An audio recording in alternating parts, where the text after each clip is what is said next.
46వ కీర్తనలో మొదటి చరణాన్ని చదువుతూ ఉన్నాను. జాగ్రత్తగా మనసు పెట్టి ఆలోచించు. దేవుడు మనకు ఆశ్రయమును దుర్గమునై ఉన్నాడు.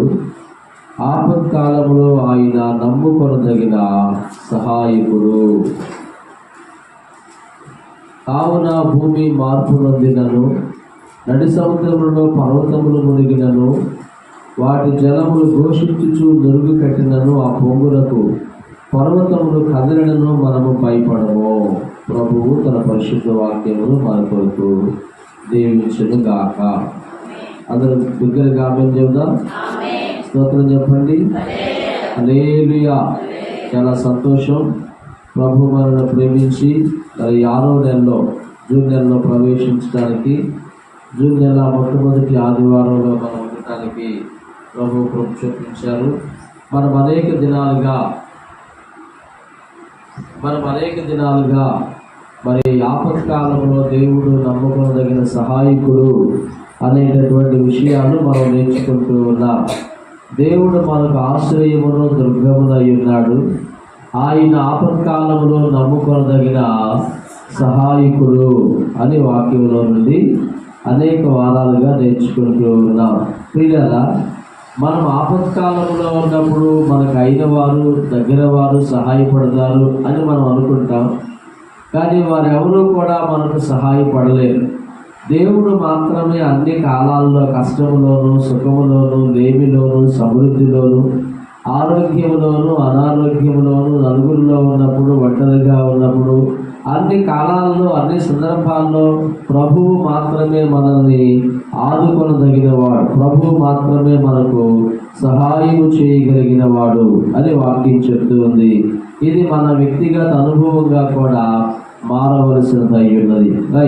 ఈరోజు మనకు నూతనమైనటువంటి విషయాన్ని మనం నేర్చుకుందాం. దానియేలు గ్రంథము 3వ అధ్యాయంలో నుండి దేవుని వాక్యములోనికి నడిపించబడదాం. దానియేలు గ్రంథము 3వ అధ్యాయము 16, 17 వాక్యాలు చదువుతూ ఉన్నాను. జాగ్రత్తగా వినండి. దానియేలు గ్రంథము 3వ అధ్యాయము 16, 17 వాక్యాలు. షడ్రకును, మెషాకును, అబేద్నెగోయు రాజుతో ఇలాగు చెప్పేది, నెబుకద్నెజరు, ఇందును గురించి నీకు ప్రత్యుత్తరం ఇయ్యవలన చింత మాకు లేదు. మేము సేవించుచున్న దేవుడు మండుచున్న వేడిమి గల ఈ అగ్నిగుండములో నుండి మమ్మల్ని తప్పించి రక్షించుటకు సమర్థుడు. మరియు నీ వశమున పడకుండా ఆయన మమ్మల్ని రక్షించును. ఒకవేళ రక్షింపకపోయినను రాజా, నీ దేవతలను మేము పూజింపమరియు నీవు నిలువబెట్టించిన బంగారు ప్రతిమకు నమస్కరింపమరియు తెలుసుకొనుము అని ఇక్కడ రాయబడి ఉన్నది. ప్రియులారా, ఈ దానియేలు గ్రంథము 3వ అధ్యాయంలో ఒక అద్భుతమైన, ఒక ప్రత్యేకమైన వృత్తాంతమును దేవుడు వ్రాపించాడు. ఇది బబులోను దేశంలో జరిగినటువంటి సంఘటనగా మనం చూడగలం. బబులోను దేశంలో యూదా మనుషులైనటువంటి వారు అనేకులు దాసులుగా, బానిసలుగా చెరగొని వారు బబులోను దేశానికి తీసుకురాబడినారు. వారిలో ముఖ్యుడు దానియేలు, ఆ తర్వాత షడ్రకు, మెషాకు, అబేద్నెగో వారు కూడా ఉన్నారన్నమాట. ఈ బబులోను దేశాన్ని ఆ కాలంలో నెబుకద్నెజరు అనే రాజు పరిపాలించుచూ ఉన్నాడు. 3వ అధ్యాయం ప్రారంభపు వచనాల్లో రాజు అయినటువంటి నెబుకద్నెజరు చేసిన పని ఏమిటంటే 60 మూరల కలిగినటువంటి, 60 మూరల ఎత్తు, 60 మూరల వెడల్పు కలిగినటువంటి ఒక బంగారు ప్రతిమను ఆయన తయారు చేయించినట్లుగా మనం ఇక్కడ చూడగలం. 3వ అధ్యాయము 1వ వాక్యం. రాజు నెబుకద్నెజరు బంగారు ప్రతిమ ఒకటి చేయించి బబులోను దేశములోని దోరాయును మైదానములో దాన్ని నిలువబెట్టించెను. అది 60 మూరల ఎత్తును, 60 మూరల వెడల్పునై ఉండెను. 60 మూరల ఎత్తును, 60 మూరల వెడల్పు కలిగినటువంటి బంగారు ప్రతిమ ఒకటి, ఒక బంగారపు రూపాన్ని రాజైన నెబుకద్నెజరు తయారు చేయించి ఆ దేశంలో దానిని నిలువబెట్టించి ప్రతిష్ఠించి అందరూ ఆ ప్రతిమకు నమస్కారం చేయాలి. దేశంలో ఉన్న సామాన్యులు, సామంతులు, పండితులు, పామరులు, మరి స్త్రీలు, పురుషులు, చిన్నలు, పెద్దలు అందరూ ఆ ప్రతిమకు నమస్కరించాలి. మేము ఒక వాయిద్యధ్వనులను మ్రోగించినప్పుడు, ఒక శబ్దములు చేసినప్పుడు, ఆ శబ్దం ఎప్పుడైతే వినపడుతుందో, వాయిద్యధ్వనులు ఎప్పుడైతే వినపడతాయో ఆ సమయంలో అందరూ కూడా ఆ ప్రతిమకు నమస్కారం చేయాలి. వారు ఆ దేశస్థులైనా, ఆ దేశానికి ప్రవాసులుగా వచ్చిన వారైనా, బబులోను దేశానికి దాసులుగా, బానిసలుగా తీసుకురాబడిన వారైనా, లేదా బబులోను దేశంలో బ్రతకటానికి వచ్చిన వారైనా, సో ఎవరైనా కానీ, ప్రస్తుతం ఆ దేశంలో నివసించుచూ ఉన్న వారు ఎవరైనా కానీ ఆ ప్రతిమకు సాగిలపడాలి, ఆ ప్రతిమకు నమస్కారం చేయాలని బబులోను రాజు ఆజ్ఞ జారీ చేశాడు. ఒకవేళ ఎవరైనా అలా సాగిలపడకపోతే, ఆ బంగారు ప్రతిమకు నమస్కారం చేయకపోతే అట్టి వారిని అగ్నిగుండంలో కూడా వేస్తారని చాటింపు వేయించాడనమాట.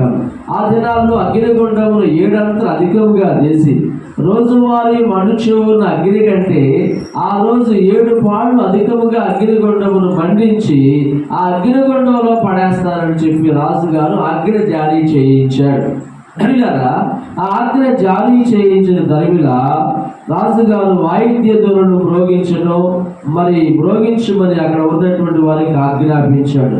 దాదాపుగా 7వ వాక్యం, సకల జనులకు బాగా పిల్లంగులు, పెద్ద వీణ, సింఫోనియ, విపంచిక, సకల విధములకు వాయిద్యధ్వనులు వినపడగా ఆ జనులను, ఆ దేశస్థులను, ఆయా భాషలో మాట్లాడు వారును సాగిలపడి రాజుకు నెబుకద్నెజరు నిలువబెట్టించిన బంగారు ప్రతిమకు నమస్కారము చేసిరి. ఆ దేశంలో ఉన్న సమస్త మనుషులు ఆ ప్రతిమకు నమస్కారం చేసినట్లుగా మనం ఎక్కడ చూస్తా ఉన్నాం. అయితే అదే దేశంలో బ్రతుకుచూ ఉన్న యూదా మనుషులైన వారు, షడ్రకు, మేషాకు, అబేద్నెగో అయిన వారు, దాపుగా 11వ వాక్యం, సాగిలపడి నమస్కరింపని వాడెవడో వాడు మండుచున్న అగ్నిగుండములో వేయబడును.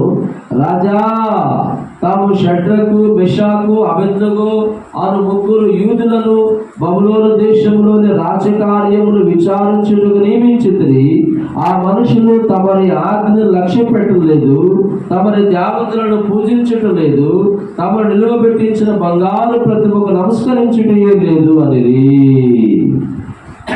ఈ షడ్రకు, మెషాకు, అబేద్నెగో అను వారు ఆ బంగారు ప్రతిమకు నమస్కారం చేయని కారణం చేత ఆ బంగారు ప్రతిమకు సాగిల పడిన దరిమిల వారి మీద రాజుగారి దగ్గరకు కంప్లైంట్, ఫిర్యాదు వెళ్ళిందన్నమాట. మీరు నమస్కారం చేయడం లేదు, మీరు నిలవబెట్టించిన బంగారు ప్రతిమకు సాగిల పడటం లేదని చెప్పి వారి మీద కంప్లైంట్ వెళ్ళింది. రాజుగారు వారిని పిలిపించి వారిని విచారించాడు. ఏమని అడుగుతూ ఉన్నాడు 14వ వాక్యంలో, అతడు నెబుకద్నెజరు వారితో ఇట్లా, నేను షడ్రకు, మెషాకు, అబేద్నెగో మీరు నా దేవతను పూజించడం లేదనియు, నేను నిలువబెట్టించిన బంగారు ప్రతిమకు నమస్కరించట్లేదనియు నాకు వినబడినది. అది నిజమా? మీరు నేను నిలవబెట్టించిన బంగారు ప్రతిమకు నమస్కారం చేయడం లేదంటే కదా, మీరు ఆ ప్రతిమకు సాగిలపడటం లేదంటే కదా, అది నిజమేనా?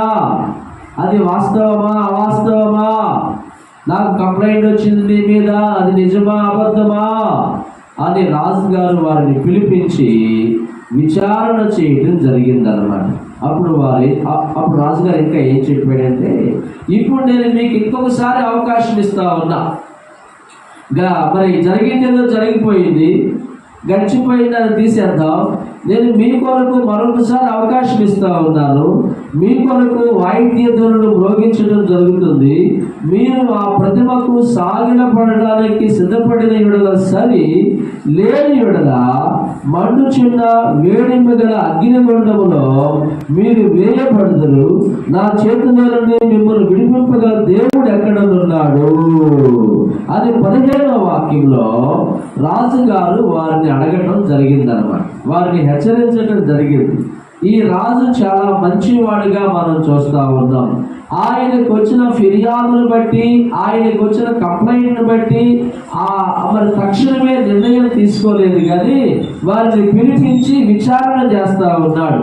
నా దృష్టికి వచ్చింది అది నిజమా, నిజమేనా, మీరు ఆ ప్రతిమకు సాగిలపడడం లేదంట, మీరు ఆ ప్రతిమకు, ఆ బంగారు ప్రతిమకు నమస్కారం చేయడం లేదంట, అది నిజమేనా అని వారిని పిలిచి విచారణ చేయించాడు.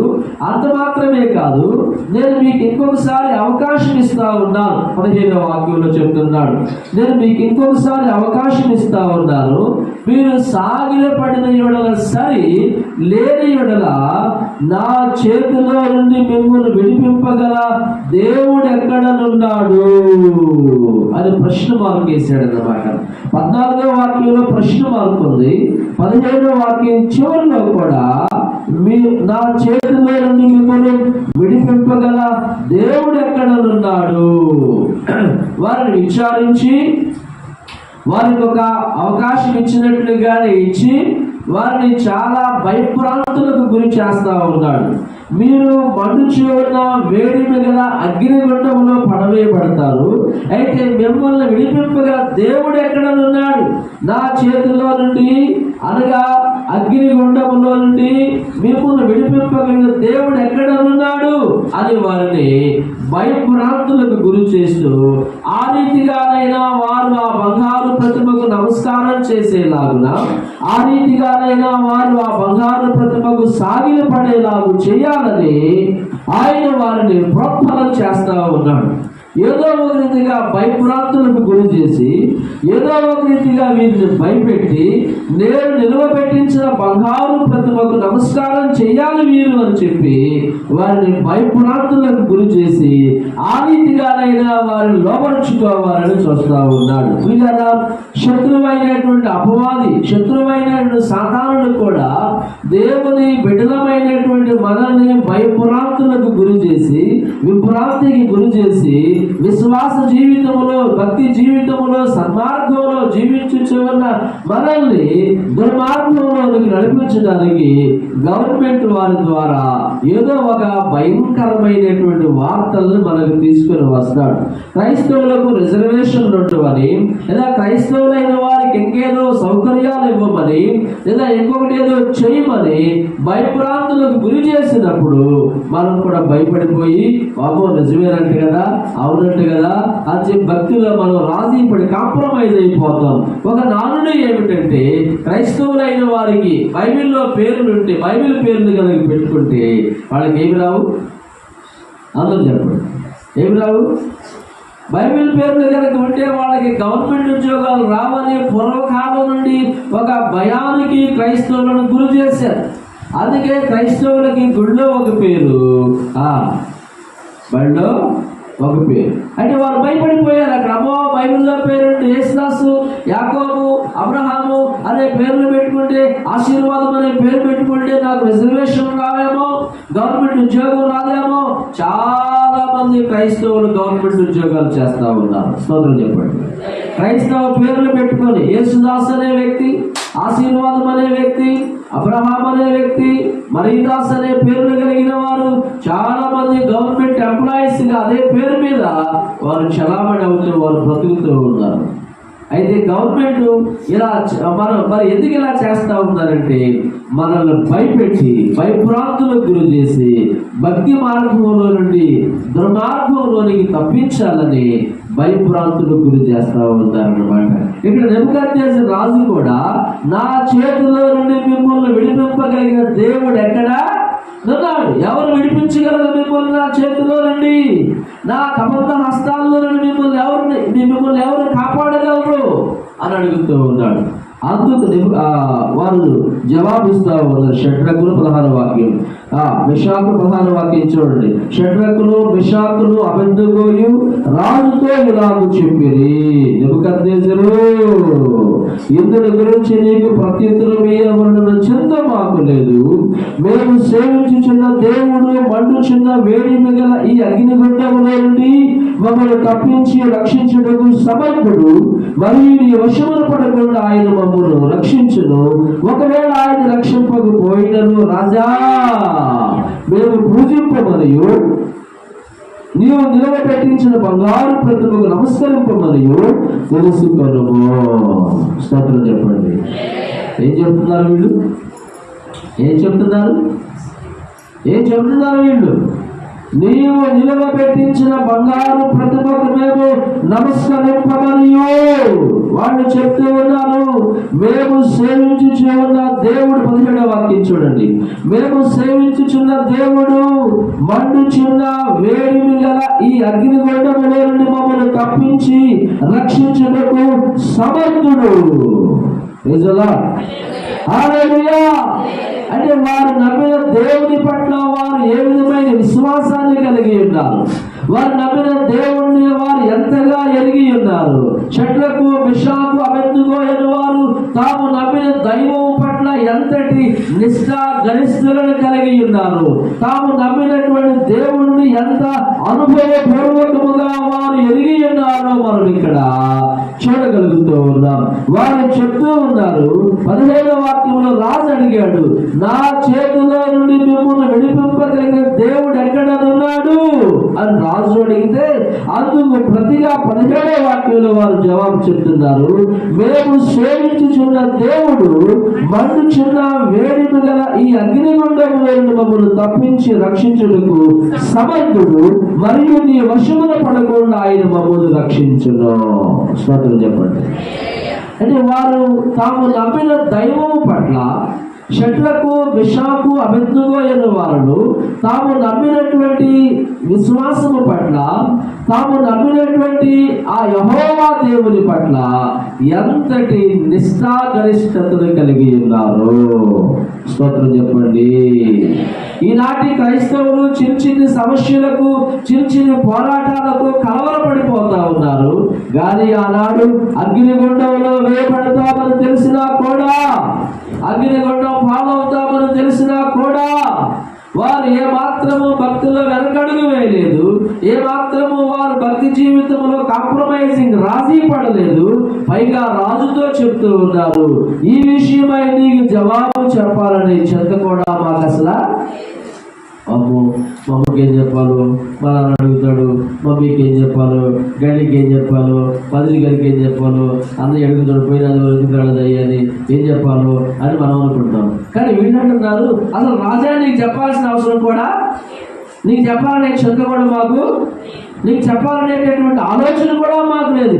ఎందుకంటే మేము సేవించుచూ ఉన్నటువంటి మా దేవుడు, మేము సేవించుచూ ఉన్నటువంటి మా రక్షకుడు, మేము సేవించుచూ ఉన్నటువంటి మా యెహోవా దేవుడు, మేము సేవించుచూ ఉన్నటువంటి మా యేసు రక్షకుడు, మా యేసు క్రీస్తు అనేటటువంటి విమోచకుడు ఈ అగ్నిగుండములను మమ్మల్ని తప్పించి రక్షించడానికి సమర్థుడు, నీ వశమున పడకుండా, స్తోత్రం చెప్పండి, నీ వశమున పడకుండా ఆయన మమ్మల్ని రక్షించును. ఒకవేళ రక్షింపకపోయినను నీవు నిలువ పెట్టించిన ప్రతిమకు మాత్రం మేమేం చేయము, నమస్కారము చేయము. మా దేవుడు మమ్మల్ని రక్షించడానికి సమర్థుడు, మా దేవుడు మమ్మల్ని అగ్నిగుండం నుండి కాపాడడం సరిపోయిన వాడు. ఒకవేళ కాపాడకపోయినను రాజా, నీవు నిలువ పెట్టించిన ప్రతిమకు మేము నమస్కారము చేయము, నీవు నిలవబెట్టించిన బంగారు ప్రతిమను మేము సేవించలేము అని నువ్వు తెలుసుకో అని వారు రాజుతో ఎంతో ధైర్యముగా జవాబు చెప్తూ ఉన్నారు. ఇలా చెప్పడానికి వారికి ఎంత ధైర్యం కావాలి, ఇలా మాట్లాడటానికి వారికి ఎన్ని గుండెలు కావాలి, మాట్లాడటానికి వారికి ఎన్ని గుండెలు కావాలి, ఇలా మాట్లాడటానికి వారికి ఎంత ధైర్యం కావాలి, ఇలా రాజుతో జవాబు ఇవ్వటానికి వారికి ఎంత ఎంత అండ కావాలి వారికి. వీళ్ళారా వారికి ఉన్న ధీమా, వారికి ఉన్న ధైర్యం, వారికి ఉన్నటువంటి ఒక బోల్డ్నెస్ ఏమిటంటే, మేము ఆరాధించే మా దేవుడు మమ్మల్ని అగ్నిగుండములో నుండి సైతము తప్పించి రక్షించుటకు ఆయన సమర్థుడై ఉన్నాడు. స్తోత్రం చెప్పండి.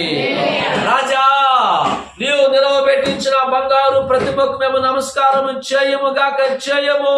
ఎందుకంటే మా దేవుడు చెప్పాడు, నీ దేవుడైన యెహోవాను నేనే, అని ఆయన సెలవిచ్చాడు. ఆకాశములో గాని భూమిలో గాని భూమి క్రింద నీళ్ల రూపమునైనను దేని రూపమునైనను ఒక ప్రతిమను చేసుకొనకూడదు, నేనే దేవుడను అని మా దేవుడు మాకు సెలవిచ్చాడు. రాజా, నీవు అగ్నిగుండంలో వేస్తానని చెప్పినా కూడా, ఏడంతలు అధికం చేసి అగ్నిగుండంలో వేస్తానని చెప్పినా కూడా, నీవు నిలవబెట్టించిన బంగారు ప్రతిమకు మేము నమస్కారం చేయము అని వారు రాజుతో జవాబు చెప్పారండి. రాజుకు ప్రత్యుత్తరం ఇచ్చారు. Praise the Lord. హల్లెలూయా. ఈ రోజు ఉదయం కాలం ఎదుట ఏ విధమైన సమస్య ఉన్నదో నాకు తెలియదు. ఒక ప్రమాదకరమైనటువంటి వ్యాధి నీకుండొచ్చు, ఒక దుర్వాసనతో కూడిన రోగం నీకుండొచ్చు, ఒక ప్రమాదకరమైన అప్పు భారాలు నీకుండొచ్చు, వయసు వచ్చిన పిల్లల భారాలు నీకుండొచ్చు, ఇంకా లేదంటే ఒక పెద్ద సమస్యను ఎదుట ఉండి ఉండొచ్చు, అగ్నిగుండం లాంటి పోరాటం నీవు ఎదుర్కొంటూ ఉండి ఉండొచ్చు. వాటన్నిటిలో నుండి నీవు ఆరాధించేటటువంటి రక్షకుడైన యేసు ప్రభువారు నిన్ను తప్పించి రక్షించుటకు ఆయన సమర్థుడై ఉన్నాడని నీవు తెలుసుకొని ఉండాలి. నీవు ఉన్న ప్రతి ప్రాబ్లం నుండి ఆయనని విడిపించుటకు శక్తివంతుడైనటువంటి దేవుడని నీవు గ్రహించాలి. స్తోత్రం చెప్పండి.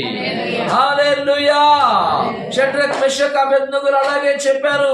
వారు ఏం చెబుతూ ఉన్నారంటే, దేవా, రాజా, మా దేవుడు తప్పించి రక్షించుటకు ఆయన చెప్పండి సమర్థుడై ఉన్నాడు.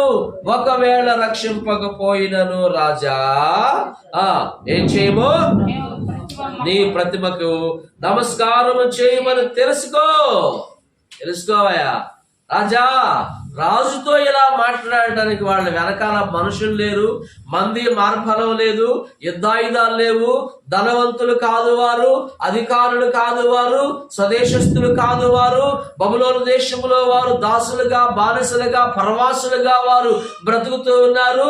వీళ్ళరా అటువంటి పరిస్థితుల్లో కూడా వారు దేవుని కొరకు చాలా రోషము కలిగి, పౌరుషము కలిగి వారు జీవించారు. దేవుని కొరకు చాలా రోషము కలిగి వారు జీవించారు. ఇది వారికి వచ్చిన ఆపద అనుకోవచ్చు, వారికి వచ్చిన శోధన అనుకోవచ్చు.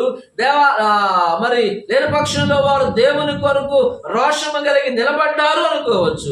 దేవుని కొరకు రోషము కలిగి జీవించగోరిన ప్రతివాడు కూడా మనుషుల చేత తృణీకరించబడాలి. దేవుని కొరకు రోషము కలిగి జీవించగోరిన ప్రతివాడు మనుషుల చేత అవమానపరచబడాలి. దేవుని కొరకు రోషం కలిగి జీవించగోరిన ప్రతివాడు మనుషుల యొక్క అణచివేతకు గురవ్వాలి. దేవుని కొరకు రోషం కలిగి జీవించగోరిన ప్రతి మనుషుడు మనుషుల చేత తృణీకరించబడాలి. అందరిలాగా భక్తి చేసామనుకో ఎవరో మనం టార్గెట్ చేయరు. మనం ఒక స్పెషలైజేషన్ లో భక్తి చేస్తున్నాం అనుకో ఏం చేస్తారు చెప్పాలి, టార్గెట్ చేస్తారు. అందరిలాగా భక్తి చేయడానికి మనము సాధారణమైన సామాన్యమైన మనుషులము కాదు. అందరూ సినిమాలు చూస్తున్నారు, మనం కూడా సినిమాలు చూస్తున్నాం. అందరూ సీరియల్ చూస్తున్నారు, మనం కూడా సీరియల్ చూస్తున్నాం. అందరూ అబద్ధాలు ఆడుతున్నారు, అప్పుడప్పుడు మనం కూడా అబద్ధాలు ఆడుతున్నాం. ఇప్పుడు ఎవరన్నా మనల్ని టార్గెట్ చేస్తారా చెప్పండి, కొంచెం గట్టిగా చెప్పండి. మొక్కరండి, ఎవరన్నా టార్గెట్ చేస్తారా? చేయరు. ఎందుకని మనం కూడా వాళ్ళు కలిసిపోయాం, అందరిలాగే ఉండిపోయాం. కానీ మనం సినిమాలు చూడకుండా, షికారులు చేయకుండా, సీరియల్ చూడకుండా, ఎలక్షన్లో డబ్బులు తీసుకోకుండా ఉంటాం అనుకో, అప్పుడేమంటారు, వీళ్ళే బతికిపోతుందా, వీళ్ళే ప్రార్థనకి వెళ్తున్నారా, వామ్మో వీళ్ళే మొదలు పెట్టారా, మేము బాటిల్ లేదా, మేము తీసుకునేదా డబ్బులు, లేదంటే మేము సినిమాలకు వెళ్తాం లేదా, అప్పుడప్పుడు సీరియల్కి వెళ్తాం లేదా, అప్పుడప్పుడు రికార్డ్ డాన్స్లకి వెళ్తాం లేదా. ఏమైందంట, వీళ్ళే భక్తి చేస్తున్నట్టు, వీళ్ళే ప్రార్థన చేస్తున్నట్టు, అమ్మో వీళ్ళే బల్లారాధనలో పాలు పొందుచున్నట్టు అని చెప్పి అప్పుడు మనల్ని హిట్ లిస్ట్ లో, టార్గెట్ లిస్ట్ లో పెడతారు. వీళ్ళరా వీరు టార్గెట్ లిస్ట్ లో, హిట్ లిస్ట్ లో ఉండటానికి కారణం ఏమిటంటే, వీరు ఆ దేశములో బంగారు ప్రతిమకు నమస్కారం చేసి వారిని అగ్నిగుండంలోకి వేసినట్లుగా 19వ వాక్యం. అందుకు నెబుకద్నెజరు అత్యాగ్రహము నొందినందున షడ్రకు, మిషాకు, అబేద్నెగోయను వారి విషయములు ఆయన ముఖము వికారమాయెను గనుక గుండము ఎప్పటికన్నా 7 అంతలు వేడిముగా చేయుమని ఆజ్ఞ ఇచ్చెను. ఆ రీతిగా అగ్నిగుండాన్ని 7 అంతలు అధికం చేశారు. అగ్నిగుండము బాగా బగబగా మండిపోతా ఉంది. నిప్పులు కొలిమిలాగా మారిపోయింది. ఏడంతలు అధికమైపోయింది అగ్నిగుండం. ప్రియులారా, this is not easy task. ఇది చెప్పినంత తేలిక కాదు, ఆలకించినంత సులభం కాదు. ఇది చెప్పినంత సులభం కాదు, ఆలకించినంత తేలిక కాదు ఇది. అటువంటి పరిస్థితుల్లో రాజుగారి యొక్క ఆజ్ఞ మేరకు, రాజుగారి యొక్క చిత్తమును బట్టి వారిని అగ్నిగుండంలో పడవేసినట్లుగా 21వ వాక్యం, వారు వారి అంగీలను, నిలువుటంగీలను, పై వస్త్రమును, తక్కిన వస్త్రములను తీయకయే ఉన్నపాటున ముగ్గురిని వేడిమి కలిగి మండుచున్న ఆ గుండము నడుమ పడవేసిరి. పిల్లరా 22, రాజాజ్ఞ తీవ్రమైనందున, గొండము మిక్కిలి వేడిమి గలదైనందున షడ్రకు, మెషాకు, అబేద్నెగోలను విసిరివేసిన ఆ మనుషులు అగ్ని జ్వాలల చేత కాల్చబడి చనిపోయిరి. ఎవరు చచ్చిపోయారంట? ఎవరు? షడ్రకు, మెషాకు, అబేద్నెగోలను అగ్నిగుండంలో పడేశారు.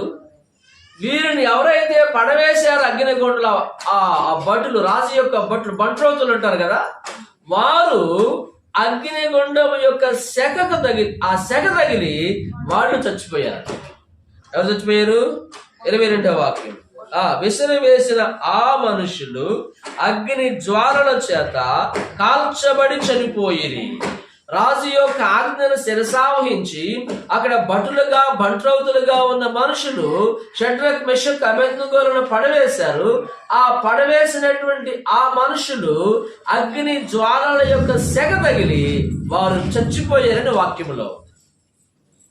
వీళ్ళే చచ్చిపోతే సెగ తగిలి, మరి అగ్ని జ్వాలల్లో, అగ్ని గుండంలో పడిన వాళ్ళు ఏం కావాలి? చెప్పండి, ఏం కావాలి? మగపిల్లడు చెప్పండి, ఏం కావాలి? ఏంటో బూడిదైపోవాలి. వాళ్ళ నామరూపాలు కూడా లేకుండా సమూలాగ్రంగా బూడిదగా మారిపోవాలి. కానీ వారికి ఏ ప్రమాదం జరగలేదు, వారికి ఏమీ నష్టం సంభవించలేదు. ప్రియులారా, వారు చాలా సంతోషముగా ఆ అగ్నిగుండంలో తిరుగుతూ ఉన్నట్లుగా 24వ వాక్యం రాజు మాట్లాడుతూ ఉన్నాడు. రాజుకు నెబుకద్నెజరు ఆశ్చర్యపడి తీవ్రముగా లేచి, మేము ముగ్గురు మనుషులను బంధించి అగ్నిలో వేసితిమి కదా ఆయన తన మంత్రులను అడిగాను. వారు, రాజా, సత్యమైన రాజుతో ప్రత్యుత్తరం ఇచ్చిరి. అందుకు రాజు, నేను 4 మనుషులు బంధకములు లేక అగ్నిలో సంచరించుట చూచుచున్నాను. వారికి హాని ఏమీ కలగలేదు. 4వ వారి రూపము దేవతల రూపమును బోలినదని వారికి ప్రత్యుత్తరం ఇచ్చాను. స్తోత్రం చెప్పండి. హల్లెలూయా. ఎంతమంది అగ్నిగుండంలో వేశారు? రాజుగారికి ఎంతమంది కనపడతా ఉన్నారు? వేసింది ఎంతమందిని? రాజుగారికి ఎంతమంది కనపడతా ఉన్నారు? వారు కూడా బంధకాలు లేక సంతోషముగా నాట్యం ఆడుచూ ఉన్నారని రాజుగారు మాట్లాడుతూ ఉన్నాడు. 4వ వారి రూపం ఎట్లుందంట? అందరూ చెప్పండి బాబు, ముగ్గురు చెప్పండి. 4వ వారి రూపం ఎట్లుందంట? దేవతల రూపమును పోలి ఉన్నది. 4వ వారి రూపము మానవ రూపము కాదు. 4వ వారి రూపం దేవతల రూపమును పోలి ఉన్నది. ఆ 4 కూడా మరి బంధకములు ఏమీ లేక వారు సంతోషముగా నాట్యమాడుచూ ఉన్నట్లుగా ఆయన మాట్లాడుచున్నాడని మనం ఇక్కడ తెలుసుకుంటూ ఉన్నాం. రాజు ఆశ్చర్యపోయాడు. అరే, వీరిని పడేసిన వారు అగ్ని జ్వాలల యొక్క సెగకు చచ్చిపోయారు, వీరేమో అగ్నిగుండము నడుమ పడవేసినా కూడా చచ్చిపోలేదు, పైగా వీరు సంతోషంగా ఉన్నారు. కారణం ఏమిటని చెప్పి ఆయనకు ఆశ్చర్యముగా, తీవ్రముగా లేచి అగ్నిగుండం దగ్గరకు శరవేగంగా యుద్ధ ప్రాతిపదికన వచ్చి ఇలాగూ మాట్లాడుతూ ఉన్నాడు. ఏమని మాట్లాడుతూ ఉన్నాడు? 26వ వాక్యంలో, షడ్రకు, మెషాకు, అబేద్నెగో వారులారా, మహోన్నతులకు దేవుని సేవకులారా, బయటికి వచ్చిన ఆ యుద్ధకు రండని పిలువగా షడ్రకు, మెషాకు, అబేద్నెగో ఆ అగ్నిగుండములను బయటికి వచ్చిరి. అధిపతులను, సేనాధిపతులు, సంస్థానాధిపతులు, రాజు యొక్క ప్రధాన మంత్రులు కూడా వచ్చి ఆ మనుషులను పరీక్షించి వారి శరీరములకు అగ్ని ఏ హానియు చేయకుండుటయు, వారి తల వెంట్రుకలలో ఒకటైనను కాలిపోకుండుటయు, వారి వస్త్రములు చెడిపోకుండుటయు, అగ్ని వాసన అయినను వారి దేహములకు తగలకుండుటయు చూచిరి. స్తోత్రం చెప్పండి. అగ్ని వాసన కూడా వారికి అంటలేదండి. వారి వెంట్రుకలు కానీ, వారి వస్త్రాలు గాని అగ్ని ప్రభావం ఏమాత్రము వారిలో పనిచేయలేకపోయింది. వారి శరీరాలను కాల్చలేకపోయింది. వారి పాదములను అగ్ని కాల్చలేకపోయింది. వారి వెంట్రుకలను అగ్ని కాల్చలేకపోయింది. వారి వస్త్రములను అగ్ని కాల్చలేకపోయింది. కారణం ఏమిటండి? అగ్నిగుండంలో వారితో పాటు ఎవరున్నారు? తెల్మి గట్టిగా చెప్పాలి, ఇంకొంచెం బిగ్గరగా. వారితో పాటు దేవుడు తన దూతను పంపించాడు. ఆ ముగ్గురితో పాటు దేవుడు తన దూతను పంపించదిగో, నా సేవకులు నా కొరకు రోషం కలిగి నిలబడ్డారు, నా ప్రజలు నా కొరకు పౌరుషం కలిగి జీవిస్తూ ఉన్నారు కనుక నీ వెళ్ళి వారిని కాపాడమని రాజు దేవదూతకు ఆజ్ఞాపించాడు. 28వ వాక్యం రాజు మాట్లాడుతూ ఉన్నాడు. నెబుకద్నెజరు, షడ్రకు మెషాకు అబేద్నెగోలను వీరి దేవుడు పూజార్హుడు, ఆయన తన దూతను పంపి తనను ఆశ్రయించిన దాసులను రక్షించెను. వారు తమ దేవునికి గాక మరి ఏ దేవునికి నమస్కరింపకయు ఏ దేవుని సేవింపకయు ఉందుమని తమ దేహములను అప్పగించి రాజు యొక్క ఆజ్ఞను వ్యర్థపరచిరి. హల్లెలూయా. 16వ వాక్యంలో వారు చెప్పిన మాట నెరవేరిందా లేదా? ఇక్కడ 16వ వాక్యంలో వారు ఏం చెప్పారు? 16వ వాక్యంలో వారు ఏం చెప్పారు? వేడిమి కలిగి మన్ను చెవున అగ్నిగుండములను మమ్మల్ని తప్పించి రక్షించుటకు మా దేవుడు సమర్థుడు. నీ వశమున పడకుండా ఆయన మమ్మల్ని కాపాడును వారు చెప్పగలిగారు. నీ చేతిలో పడకుండా, నీ వశమున పడకుండా ఆయన మమ్మల్ని కాపాడువాడు, మా దేవుడు అగ్నిగుండములను మమ్మల్ని రక్షించువాడు అని 16-17 వాక్యాల్లో వారు రూఢిగా చాలా సమర్థవంతంగా వారు చెప్పారు. వారు చెప్పినటువంటి ఆ మాటను దేవుడు నెరవేర్చినట్లుగా 28వ వాక్యంలో రాజు మాట్లాడుతూ ఉన్నాడు. వీరు తమ దేవునికి గాక మరి ఏ దేవునికి నమస్కరింపకయు సేవింపకయు ఉందుమని తమ దేహములను అప్పగించి రాజు యొక్క ఆజ్ఞను వ్యర్థపరచిరి. వీరు దేవుడు పూజార్హుడు, ఆయన తన దూతను పంపి తనను ఆశ్రయించిన దాసులను ఏం చేశారు? రక్షించారు. తన్ను ఆశ్రయించిన తన సేవకులైన వారిని, తన పరివారమును, తన దాసదాసీ జనమును ఆయన రక్షించినట్లుగా, ఆయన కాపాడినట్లుగా, ఆయన వారిని భద్రపరిచినట్లుగా మనం ఇక్కడ చూడగలుగుతూ ఉన్నాం. స్తోత్రం చెప్పండి. హల్లెలూయా, హల్లెలూయా. ప్రియమైన వారలారా, ఆపత్కాలములో దేవుడైనాడు. దేవుడు మనకు ఆశ్రయమును, దుర్గమును, ఆపత్కాలములో ఆయన నమ్ముకొనదగిన సహాయకుడిని వాక్యం చెప్తూ ఉంది. ఈ ఉదయకాలపు వేళ ఆ రోజు షడ్రకు మెషాకు అబేద్నెగో వారు ఒక గొప్ప ప్రమాదకరమైన ఆపదలో ఉన్నారు. మనుషులు ఎవరో వారిని రక్షించలేని పరిస్థితుల్లో ఉన్నారు. సాటి మానవులు ఎవరో వారిని ఆదుకోలేని దుస్థితిలో ఉన్నారు. అలాంటి పరిస్థితిలో దేవుడు తన దూతను పంపించి, ఎవరిని పంపించి అన్నది చెప్పండి మేడం, ఒకసారి చెప్పండి. ఈ పక్కనతో చెప్పండి, నీకోసం యేసయ్య తన దూతను పంపుతాడని పక్కనతో చెప్పండి, నాకెళ్ళి కాదు చెప్పండి. నీకోసం యేసయ్య తన దూతను పంపుతాడని చెప్పండి, చేపట్టుకొని చెప్పండి. నువ్వు దేవుని కొరకు రోషంగా నిలబడితే యేసయ్య నీ కోసం తన దూతను పంపించి కాపాడుతాడని చెప్పండి. సినిమాలు షికార్లు చూసినప్పుడు కాదు, దేవుని కొరకు నీవు రోషం కలిగి జీవించినప్పుడు, దేవుని కొరకు నీవు పౌరుషం కలిగి జీవించినప్పుడు యేసయ్య నీ కోసం తన దూతను పంపించి నిన్ను కాపాడుతాడు. మనం ప్రార్థన చేసుకునేటప్పుడు చాలాసార్లు ఏం ప్రార్థన చేస్తామంటే, అయ్యా మీ దేవదూతల కాపుదల మా మీద, రాకపోకల్లో వచ్చేటప్పుడు వెళ్ళేటప్పుడు రాత్రిపూట నిద్రపోయి మా మంచం చుట్టూ మీ దేవదూతల కాపుదలు ఉంచండి అయ్యా, పిల్ల బడికి వెళ్తుందయ్యా, కాలేజీకి వెళ్తుందయ్యా, హై స్కూల్కి వెళ్తుందయ్యా, వచ్చేటప్పుడు వెళ్ళేటప్పుడు దేవదూతల కాపుదలు ఉంచయ్యని ప్రార్థన. ఈ పిల్లలు సినిమాలు చేస్తే నడుపుతా సెల్ ఫోన్ చూసింది, నడుపుతా కూడా టీవీ సెల్ ఫోన్లో సినిమాలు చూసింది, ఫోన్లో సీరియల్ చూసింది అనమాట. ఏమండి, సినిమాలు చూసేవాడికి సీరియల్ చూసేవాళ్ళకి దేవుడు తోడుగా ఉంటాడా? చెప్పండి. దేవుడు తన దూతను పంపించి, ఎవరు పంపించి ఆయన వారిని కాపాడినట్లుగా మనం చూడగలుగుతూ ఉన్నాం. రాజు గ్రహించాడు. ఏమనంటే రాజు చక్కని మాట చెప్తూ ఉన్నాడు. కాగా 29వ వాక్యం, దానియేలు గ్రంథము 3వ అధ్యాయం 29వ వాక్యం. కాగా నేను ఒక శాసనము నియమించుచున్నాను, ఏదనగా ఈ విధముగా రక్షించుటకు సమర్థుడకు దేవుడు గాక మరి ఏ దేవుడునూ లేడు కాగా ఏ జనుడిలో గాని రాజ్యములో గాని ఏ భాష మాట్లాడు వారిలో గాని షడ్రకు మెషాకు అబేద్నెగోయను వారు దేవుడు ఎవడు దూషించిన వాడు తుత్తునీలుగా చేయబడును, వారి ఇల్లు ఎప్పుడునూ పెంట కుప్పగా ఉండునను. అతడి నుండి రాజు షడ్రకు మెషాకు అబేద్నెగోయను వారిని బబులోను సంస్థానములో అధికముగా హెచ్చించెను. స్తోత్రం చెప్పండి. హల్లెలూయా, హల్లెలూయా. ప్రియమైన వారులారా, షడ్రకు మెషాకు అబేద్నెగోయను వారు దేవుని కొరకు రోషము కలిగి జీవించినందువల్ల దేవుడు తన దూతను పంపించి ఆయన వారిని కాపాడాడు. అంత మాత్రమే కాదు కానీ దేవుడు అగ్నిగుండంలో కూడా సహాయం చేయగలిగిన వాడు. చాలా మంది అనుకుంటారు అగ్నిగుండంలోనికి వెళ్లకుండా దేవుడు కాపాడవచ్చు కదా, అగ్నిగుండంలోనికి వెళ్లకుండా దేవుడు తప్పించవచ్చు కదా అనుకుంటాం. అగ్నిగుండంలోనికి వెళ్లకుండా దేవుడు కాపాడితే దేవుని శక్తి ఏమిటో బయలుపరచబడేది కాదు. అగ్నిగుండంలో కాపాడినప్పుడు దేవుడు అగ్నిగుండంలోనికి వెళ్లకుండా మాత్రమే కాదు కానీ అగ్నిగుండంలోనికి వెళ్ళిన తరువాత కూడా దేవుడు కాపాడగలిగిన వాడు. స్తోత్రం చెప్పండి. హల్లెలూయా. 10 లక్షల అప్పు అవ్వకుండా చేయొచ్చు కదా దేవుడు, 5 లక్షల బాకీలు అవ్వకుండా కాపాడొచ్చు కదా దేవుడు అనుకుంటారు చాలా మంది. నో, అలా కాదు అనుకోవలసింది. 10 లక్షల అప్పుల్లో నుంచి కూడా దేవుడు నిన్ను విడిపించేవాడని నీవు గుర్తెరగాలి.